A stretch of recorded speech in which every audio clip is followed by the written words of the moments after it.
Okay, we're here. This is a Chevy Impala, but a lot of the Pontiacs, GM products, pretty close to the same thing for CV shaft. Short shaft. There's the old one. Uh, Basically, what you want to do is take your caliper off, hang it from the leaf spring, or the coil spring, I'm sorry, and remove your tie rod from here.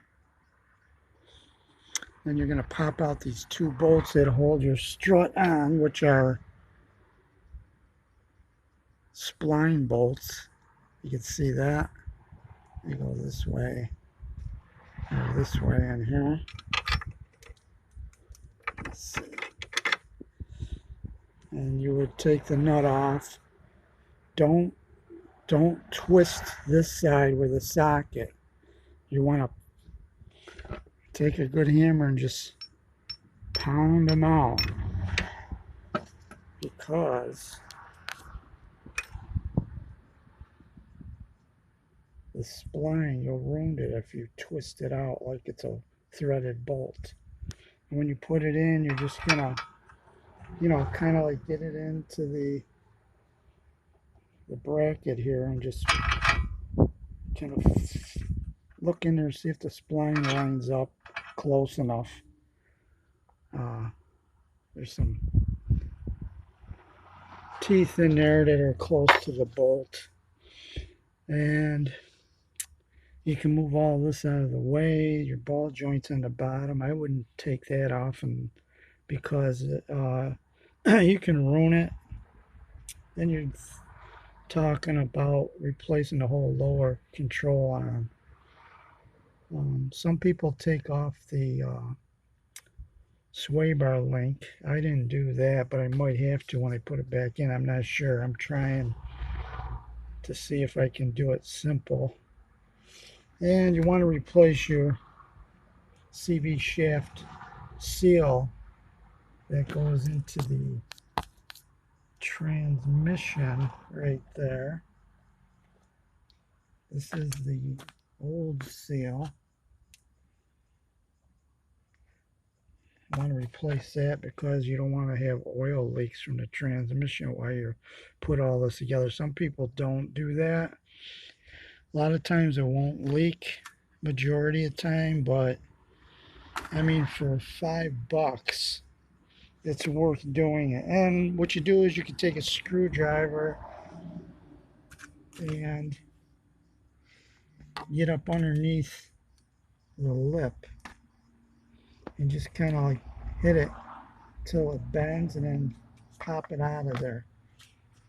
An important thing, make sure you don't put it in the right, wrong way. In other words, you don't want to put it in there and start pounding on it with a hammer. You want to put it in there. You can put a little grease around this if you want.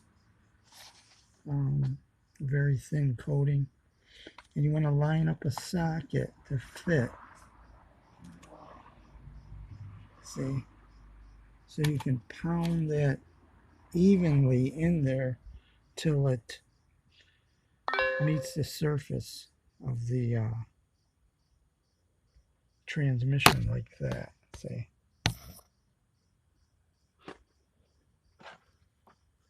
It's flat.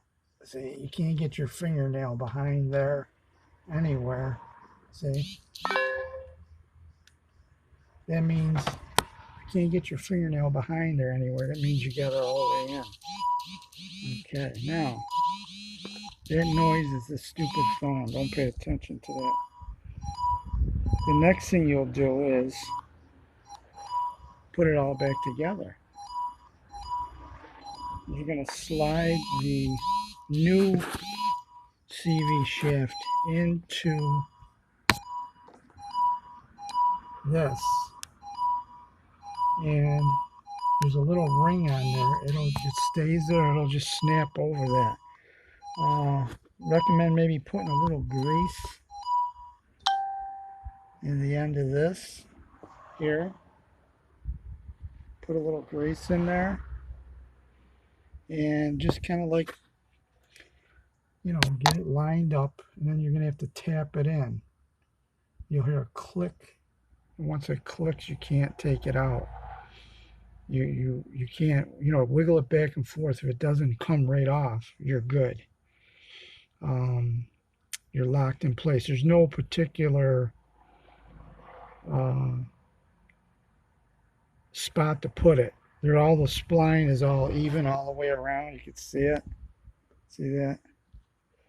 So there's no little notch or anything. You're just gonna put it in there, turn it a little, it pushes in, go all the way in with it. Like I said, to hear a click, and then try to,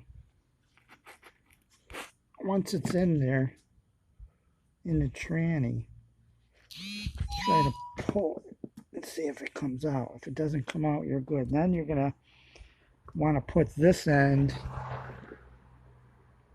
goes into your hub bearing right here. And there's no particular spot for that. Just be real careful when you're putting it not to go crazy on bending this, okay? If you have to, you can push down a little more on the C-arm to do it. And then once you get all that in, put the nut on, just loosely line this back up to your strut to the same spot. See the mark? That's the mark it was before. Put it in the exact same spot. Put your tie rod back on here. Get it all back together. Then you're going to have to torque all these bolts. You can look that up. I believe the hub bearing is 100 and something, but look it up or call up a place, they'll tell you. And that's about it. Then you put it all back together and you're good. Pretty much the other side is pretty much the same thing. But like I said, replace that seal. It's worth, for $5, it's worth doing it. Okay? Thank you very much.